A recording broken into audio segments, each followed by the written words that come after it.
ज्ञानातिमिरान्धस्य ज्ञानाञ्जनशलाकया चक्षुरुन्मिलितं येन तस्मै श्रीगुरवे नमः। श्रीचैतन्यमनोभीष्टं स्थापितं येन भूतले स्वयं रूप कदा मह्यं ददाति स्वपदान्तिकं। वन्देऽहं श्रीगुरो श्रीयुतपदकमलं श्रीगुरुन् वैष्णवांश्च श्रीरूपं साग्रजातं सहगना रघुनाथान्वितं त्वं सजीवं साद्वैतं सावधूतं परिजनसहितं कृष्णचैतन्यदेवं श्रीराधा कृष्णपादान् सहगना ललिता श्रीविशाखान्वितंश्च नमो विष्णुपादाय कृष्णपृष्ठाय भूतले श्रीमते भक्तिवेदान्त स्वामिनीति नामिने। नमस्ते सरस्वते देवे गौरवाणी प्रचारिणे निर्विशेष शून्यवादी पाश्चात्य देशतारिणे। जय श्री कृष्ण चैतन्य प्रभु नित्यानंद श्री अद्वैत गदाधर श्रीवासादि श्री गौर भक्त वृंद। हरे कृष्णा कृष्णा कृष्णा हरे हरे हरे राम राम राम हरे हरे। তো আমরা পড়ছিলাম শ্রী চৈতন্য মহাপ্রভুর জীবনীয় শিক্ষা এই গ্রন্থটি থেকে মহাপ্রভু ও রামানন্দ রায়। তো মহাপ্রভু রামানন্দ রায় এখানে আমরা কি কি দেখেছিলাম যে রামানন্দ রায়ের সাথে মহাপ্রভুর গোদাবরী তটে সাক্ষাৎ হচ্ছে এবং রামানন্দ রায় মহাপ্রভু একে অপরকে প্রেমালিঙ্গন করছেন। আর তারপরে সেখানে উপস্থিত যে সমস্ত ব্রাহ্মণেরা ছিল তারা সেই বিষয়টা দেখে হতচকিত হচ্ছে, বিস্মিত হচ্ছে, ভাবছে কি হচ্ছে। হ্যাঁ, এরা একে অপরকে জড়িয়ে ধরে কাঁদছে, একজন বিষয়ী আর একজন সন্ন্যাসী, ওরা বুঝতে পারছে না। হ্যাঁ, এই প্রেমালাপ। তারপর মহাপ্রভুর সাথে পুনরায় ওই দিনকে সন্ধ্যাবেলা আবার গোদাবরী তটে মহাপ্রভু আর রামানন্দ রায়ের কথোপকথন শুরু হয়। তো রামানন্দ রায়কে মহাপ্রভু সাধ্য সাধন তত্ত্ব বিষয়ে শাস্ত্র থেকে কোট করতে বলেন। তো তখন বিষ্ণু পুরাণ থেকে রামানন্দ রায় সাধ্য সাধন তত্ত্ব বিষয়ে নিষ্কপট শুদ্ধ কৃষ্ণ ভক্তির কথা তিনি উল্লেখ করেন। হ্যাঁ, বিষ্ণু পুরাণ থেকে একটা শ্লোক কোট করে সেই শ্লোকের অর্থ তাৎপর্য এটা ব্যাখ্যা করেন। তারপরে রামানন্দ রায় আরো বলেন যে বর্ণাশ্রম ধর্মের আলটিমেট গোল কি, মানে বর্ণাশ্রম ধর্মের প্রকৃত উদ্দেশ্য কি। হ্যাঁ, তো অ্যাকচুয়ালি বর্ণাশ্রমের প্রকৃত উদ্দেশ্য হচ্ছে কৃষ্ণকে জানা। হ্যাঁ, যে কৃষ্ণ পরমেশ্বর ভগবান, তাকে জানা এবং তাকে জেনে কৃষ্ণের সাথে আমাদের কি সম্পর্ক, কৃষ্ণ কে, সেই বিষয়গুলো জেনে আমাদের কি করণীয় কর্তব্য, সেই কর্তব্যের অনুষ্ঠান করা। হ্যাঁ, তো সেইটা যদি আমরা না করতে পারি তাহলে বর্ণাশ্রম ধর্ম যা শাস্ত্রে উল্লেখ করা আছে সেই বর্ণাশ্রম ধর্ম পালন করা হচ্ছে নিরর্থক, তার কোনো মানে নেই। কারণ বর্ণাশ্রম ধর্ম পালন করছি, অনুষ্ঠান করছি, কিন্তু যদি আমাদের কৃষ্ণের রতি বা রুচি না জন্মায়, কৃষ্ণের চরণে যদি রতি বা রুচি না জন্মায়, তাহলে বর্ণাশ্রম ধর্মের অ্যাকচুয়ালি কোনো মানে নেই। তো এই আমরা পড়েছিলাম। আচ্ছা, আমার স্ক্রিন দেখা যাচ্ছে? হরে কৃষ্ণ, কেউ একজন কনফার্ম করো আমার স্ক্রিন দেখা যাচ্ছে কিনা। দেখা যাচ্ছে। আচ্ছা, ঠিক আছে। হ্যাঁ, তো তারপরে তিনি ব্রাহ্মণ, ক্ষত্রিয়, বৈশ্য, শূদ্র এই চার বর্ণের কার কি রেসপন্সিবিলিটি, কার কি দায়িত্ব কর্তব্য, সেগুলো তিনি বর্ণনা করছেন। আর তারপরে সবার শেষে কনক্লুশন দিচ্ছেন যে ব্রাহ্মণ, ক্ষত্রিয়, বৈশ্য, শূদ্র যার যাই কর্ম থাক না কেন, আলটিমেটলি যদি সে ভগবানের ভজন না করে তাহলে তার সমস্ত কর্ম সেটা হচ্ছে বৃথা। তো এটাই হচ্ছে আলটিমেট মানে গোল। এটা হচ্ছে আলটিমেট উদ্দেশ্য। তো যাই হোক, আমরা লাস্ট দিনকে কত দূর অবধি পড়েছিলাম? প্রবলি এই পেজটা হয়েছিল না, 97 নাম্বার পেজ। সৌমি মাতাজি, রিক্তা মাতাজি, তোমরা কেউ একজন কনফার্ম করো। হ্যাঁ মাতাজি, 98 থেকে হবে আজকে। 98 থেকে হবে, ঠিক আছে। পুরবী মাতাজি, আপনি 98 নাম্বার পেজটা পড়ুন। হরে কৃষ্ণ মাতাজি, দণ্ডবোধ প্রণাম। হ্যাঁ, হরে কৃষ্ণ মাতাজি, প্রণাম। হ্যাঁ, পড়ুন। রামানন্দ রায়ের কাছে বর্ণাশ্রম জীবন যাপনের যথাযথ ব্যাখ্যা শুনে মহাপ্রভু বলেন যে এই বর্ণাশ্রম বিধি শুধু বাহ্য, পরোক্ষভাবে গৌরসুন্দর রামানন্দ রায়কে বাহ্য বর্ণাশ্রম বিধি অপেক্ষা সেও কিছু ব্যাখ্যা করতে বলেন।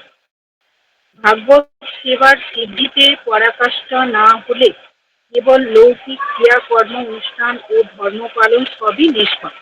ভগবান বিষ্ণু শুধু বৈদিক বিধি অনুযায়ী ক্রিয়াকর্মে সন্তোষ লাভ করেন না, কৃষ্ণ ভাবনাময় স্তরে উন্নীত হলেই বস্তুত ভগবান সন্তুষ্ট হন।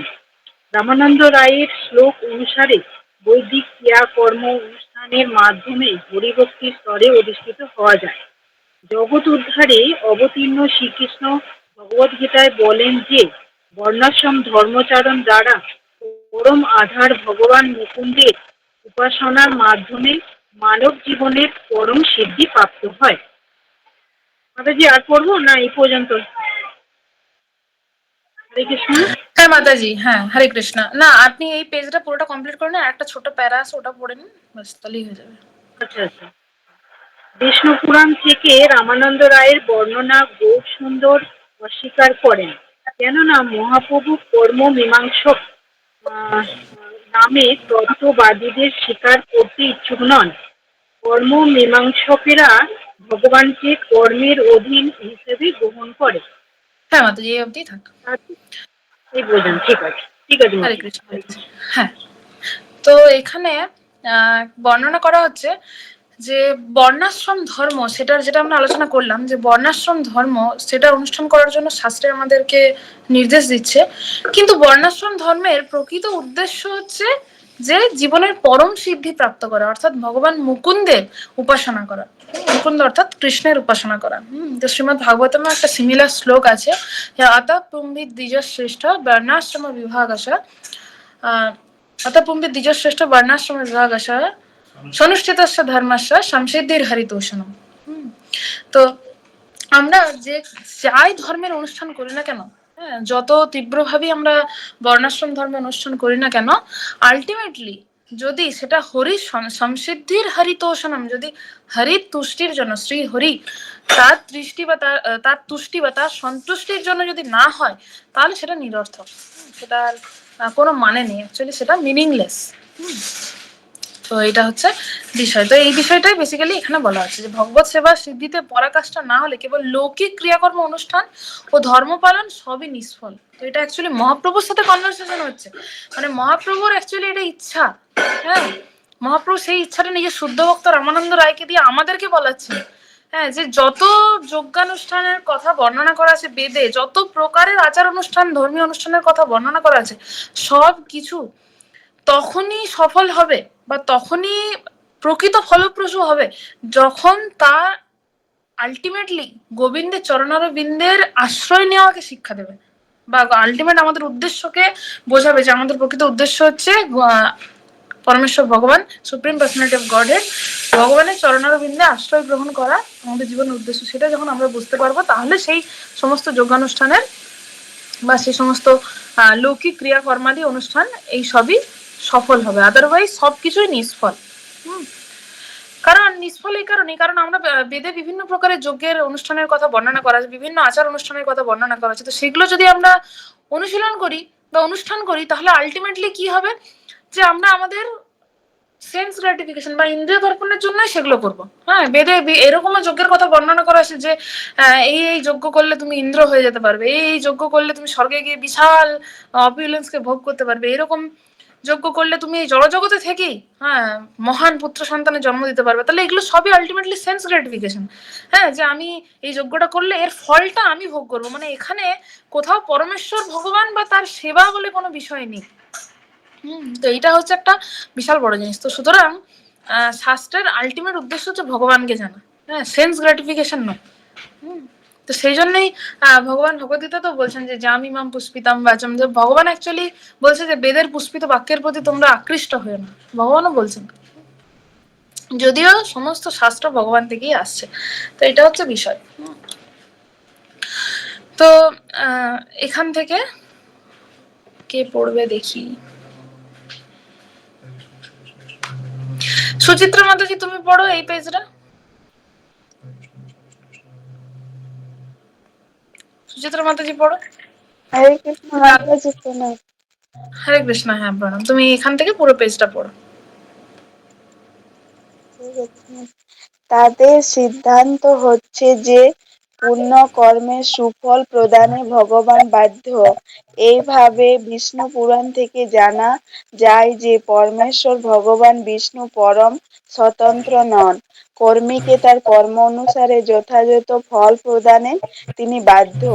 যিনি পরমেশ্বর ভগবানকে অব্যক্ত নির্বিশেষ ও ব্যক্ত সবিশেষ ইচ্ছামতো উভয়ে ভাবুন না, এইরকম এক পরতন্ত্র লক্ষ্য উপাসকের নিয়ন্ত্রণাধীন হয়ে পড়ে।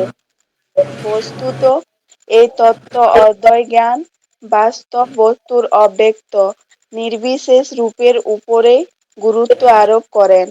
শ্রী চৈতন্য মহাপ্রভুর এই রকম অব্যক্তবাদ মনোপুত না হওয়ায় তিনি তা অস্বীকার করেন। অবশেষে মহাপ্রভু বলেন, অদ্বয় জ্ঞান সম্বন্ধে ইহা অপেক্ষা শ্রেয় কিছু অবগত হলে তা আপনি আমাকে বলুন। রামানন্দ রায় মহাপ্রভুর উদ্দেশ্যে হৃদয়ঙ্গম করেন, বরং কর্মফলাকাঙ্ক্ষীর ফল ফল ত্যাগ ত্যাগ করা। করা শ্রেয় বলে ভগবদ গীতা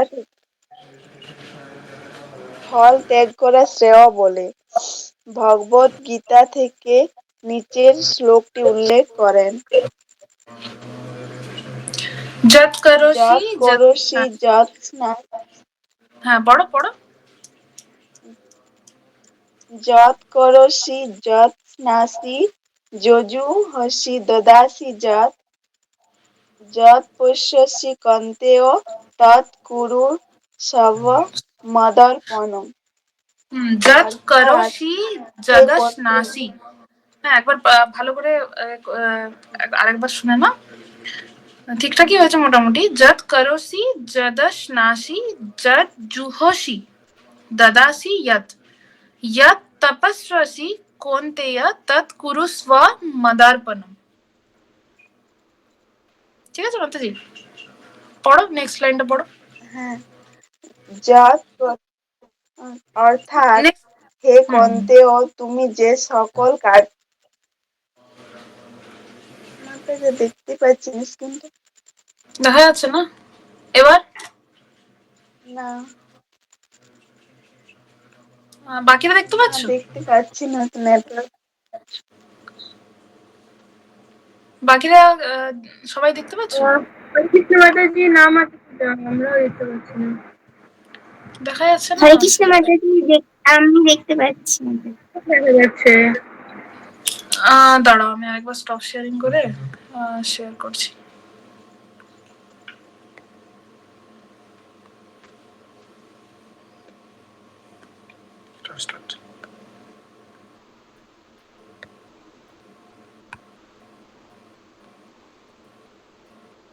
জাস্ট আ মিনিট।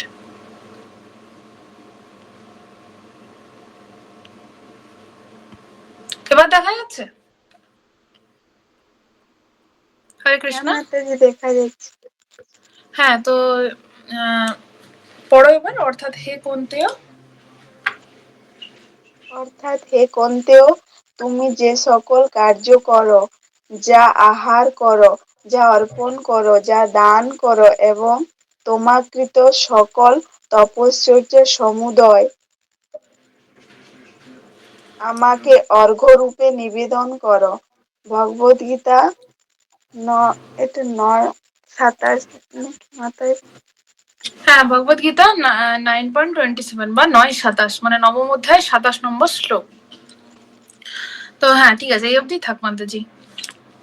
তো এখানে কি নম্বর বলা অধ্যায় হচ্ছে? 27। হ্যাঁ, 27 নম্বর শ্লোক। ঠিক আছে মাতাজি। তো এখানে কি আলোচনা করা হচ্ছে?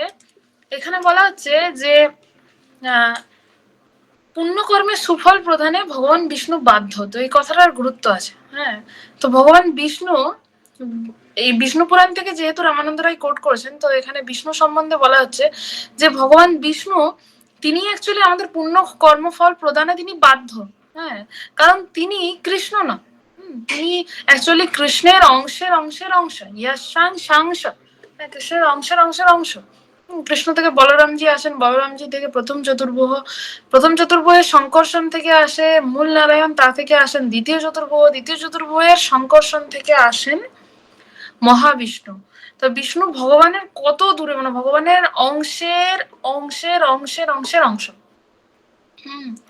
তো অ্যাকচুয়ালি বিষ্ণু অনেক, মানে ভগবানের থেকে অনেক দূরে, মানে ভগবানের যে মূল তার থেকে অনেক দূরে হচ্ছেন বিষ্ণু।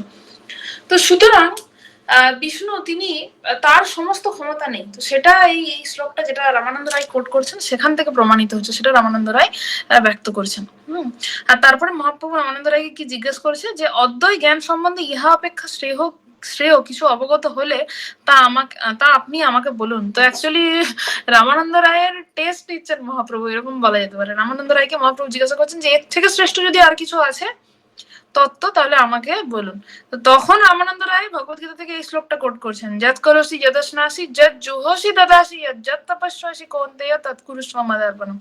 অর্থাৎ হে কৌন্তেয়, তুমি যে সকল কার্য করো, যা আহার করো, যা অর্পণ করো, যা দান করো, তোমাকৃত সকল তপশ্চর্যা সমুদয় আমাকে অর্ঘ্যরূপে নিবেদন করো। হ্যাঁ, তো এই শ্লোকটার ভীষণ ইম্পর্টেন্স রয়েছে। আমাদেরকে অনেকে জিজ্ঞাসা করতে পারে যে তোমরা ভক্তরা তোমরা ভোগ লাগিয়ে খাচ্ছ, ভগবদ্গীতায় কোথায় বলা হয়েছে? তোমরা যা করছো সব ভগবানকে আগে দিচ্ছ, তারপরে নিজেরা নিচ্ছ।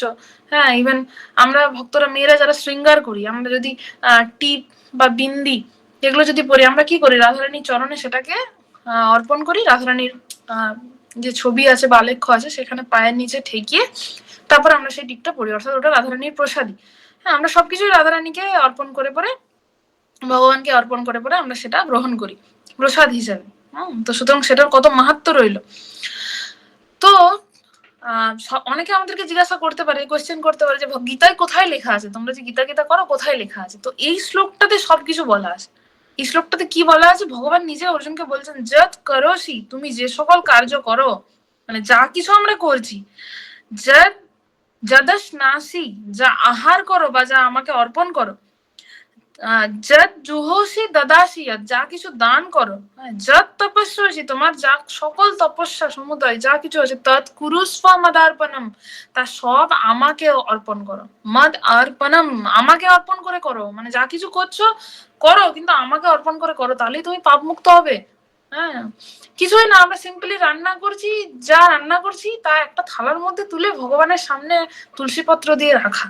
হ্যাঁ, আর কয়েক সেকেন্ড লাগবে একটা মন্ত্র অফার করা, মন্ত্র বলা, যাতে ভগবান গুরু পরম্পরার মাধ্যমে ভগবান সেটা গ্রহণ করতে পারে।